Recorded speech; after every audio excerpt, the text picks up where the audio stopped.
রক্তের কোনো সম্পর্ক নেই, তবুও অজানা এক মানুষের মৃত্যুর খবর শুনে হৃদয়টা এমনভাবে ভেঙে পড়েছে।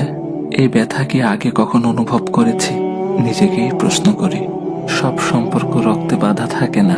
কিছু মানুষ না জেনেই না চিনেই হৃদয়ের সবচেয়ে নরম জায়গায় স্পর্শ করে যায়, আর চলে গেলে রেখে যায় নামহীন এক দীর্ঘ কষ্ট।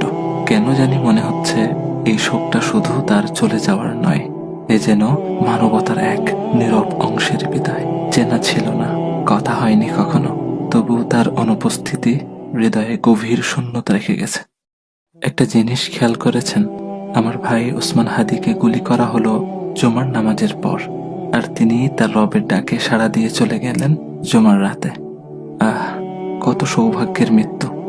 আল্লাহ সুবহানাহু ওয়া তাআলা আমার ভাইকে শহীদ হিসেবে কবুল করুক, জান্নাতের উচ্চ মাকাম দান করুক, শোকাহত পরিবারকে ধৈর্য ধারণ করার তৌফিক দান করুক।